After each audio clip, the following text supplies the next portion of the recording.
سبحان الله وجدت النفس تصبح غنيا.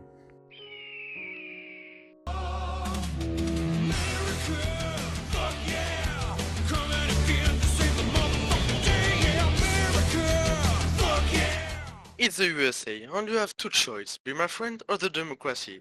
Choose carefully, my boy. Ah, les USA. Je n'ai jamais compris cet amour pour cette eau noire. Quoi, comment ça, de l'eau noire? Écoute-toi tout de suite si tu veux pas finir comme l'Irak. Ok, smahli, le pétrole. Bon choix, tu sais, le pétrole a une grande histoire et je vais tout te raconter. Bien le bonjour tout le monde, c'est SoulJVP de MJC, chaîne YouTube que j'ai l'honneur d'inaugurer dans cette première vidéo sur l'or noir, autrement dit, le pétrole. À travers les siècles, le pétrole a été utilisé mais pour des raisons différentes. La première mention écrite du pétrole se retrouve dans la Bible, il y a plus de 2000 ans. L'arche de Noé aurait été recouverte de bitume naturel, une forme de pétrole connue pour sa remarquable étanchéité. Et oui, l'histoire de l'or noir n'est pas si récente. Dans l'Antiquité, le bitume a également été utilisé par les Babyloniens afin de sceller les jarres. En Égypte ancienne, il servait à des fins funérailles pour momifier les corps. Pour l'anecdote, le mot momie vient de l'arabe moumi' qui signifie bitume. Au Moyen-Âge, il était employé comme arme par les Byzantins, c'est le fameux feu grégeois, véritable cocktail molotov médiéval. Mais c'est au 19e siècle que l'essor du pétrole prend son envol lorsque l'on trouve une utilité aux autres formes du pétrole. Avec la révolution industrielle, la demande en énergie pour alimenter les machines explose. On recherche alors de nouveaux combustibles plus performants que le charbon.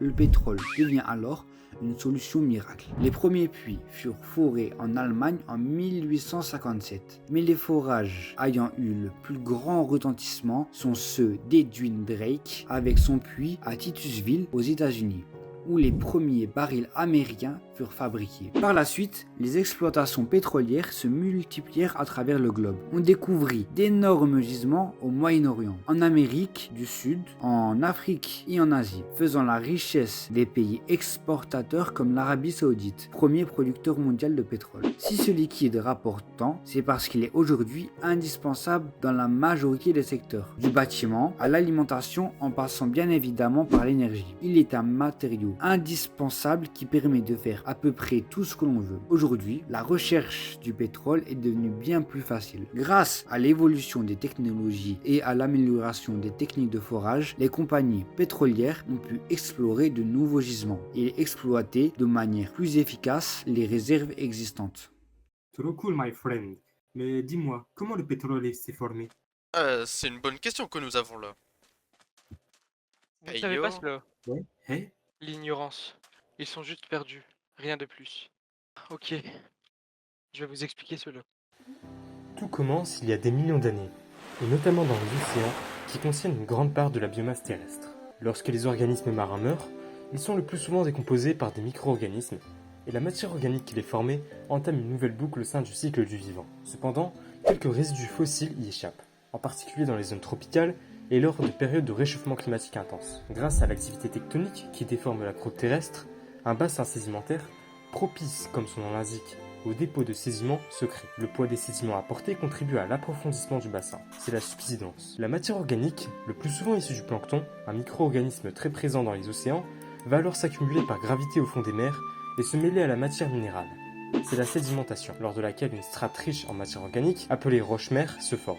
Plus le temps passe, plus la matière organique s'enfonce sous les couches de sédiments qui se déposent par-dessus. La matière organique va peu à peu se déshydrater et s'appauvrir en CO2. C'est la diagenèse.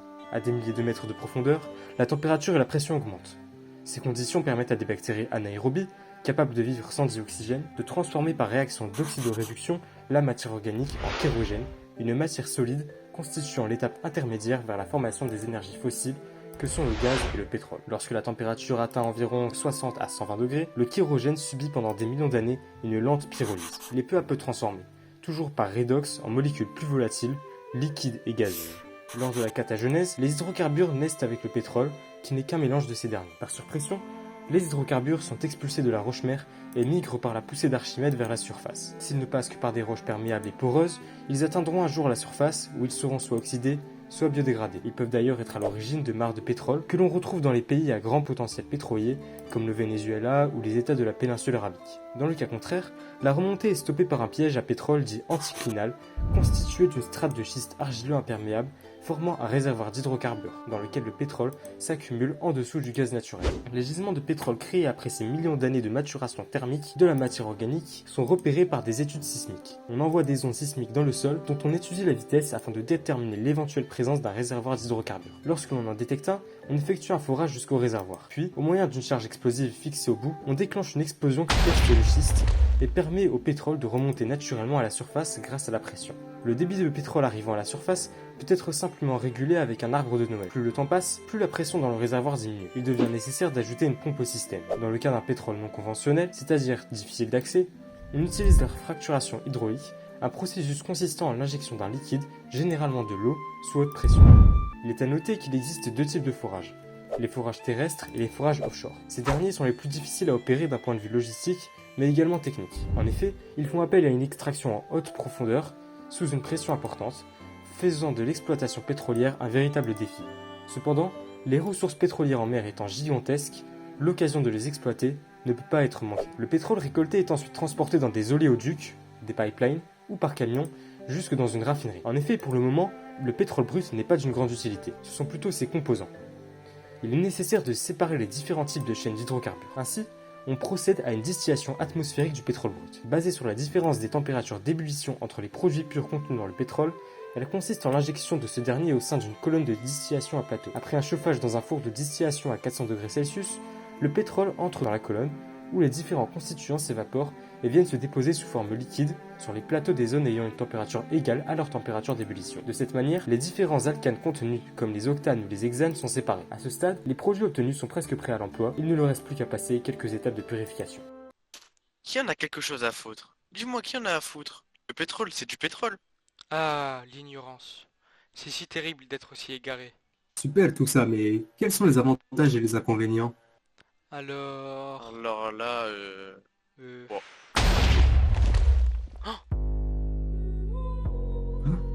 Salut à toi, jeune entrepreneur. Je suis la Terre et je vais utiliser mes pouvoirs de planète pour répondre à tes questions. Commençons par analyser les avantages du pétrole. Tout d'abord, le pétrole nous permet de faire tourner des machines par sa combustion. Et cela a été une révolution. Production d'électricité, transport, guerre ou encore le confort de vie. On peut dire que l'utilisation du pétrole a façonné notre façon actuelle de vivre et de consommer. Effectivement, il y a juste à regarder de quelle manière sont construites nos villes. Les centres commerciaux et les entreprises aux abords des villes, ou la construction de grands quartiers résidentiels avec des lignes droites. Tout est pensé autour de la voiture. C'est grâce en partie au pétrole que vous puissiez regarder cette vidéo ou de vous déplacer. Mais la plus grande avancée que l'or noir nous a apportée, ce sont les voitures. Quelle beauté! Sans pétrole, il n'y aurait pas eu de Ford Shelby GT500 de 1967! Est-ce que vous vous rendez compte? Aucun inconvénient ne peut rivaliser avec cet avantage.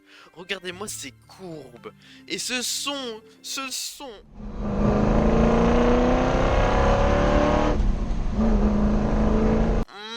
Magnifique! Pollueur ou pas, je roule en Mustang avec son gros V8 de consommation de 16 litres au 100. De toute façon, pour moi, en 2050, la Terre aura explosé. Non, mais c'est une réalité. Regardez tous les articles qui parlent de crise climatique ou des choses comme ça, ils annoncent tous 2050. Trop de gens sur la planète en 2050.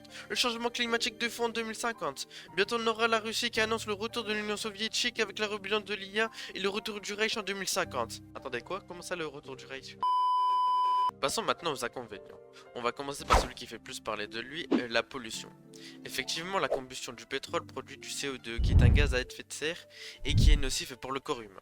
Le secteur pétrolier pèse 12,1 gigatonnes de CO2 en 2023, ce qui est énorme, sans compter la consommation de cet hydrocarbure par les voitures, les avions ou encore le matériel militaire. Un autre inconvénient du pétrole, c'est que cette énergie fossile n'est pas illimitée. Effectivement, les réserves de pétrole s'affaiblissent, mais la demande ne fait qu'augmenter.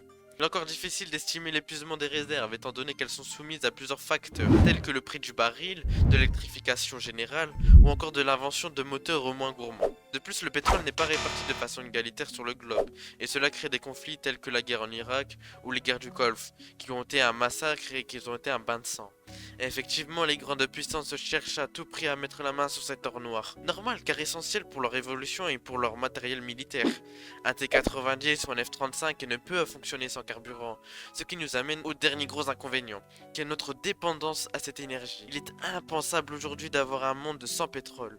Tout tourne autour du pétrole, production d'électricité, transport, guerre ou encore conquête spatiale. Plus de pétrole, plus rien. Maintenant que tu sais tout sur le pétrole, je vais exploser.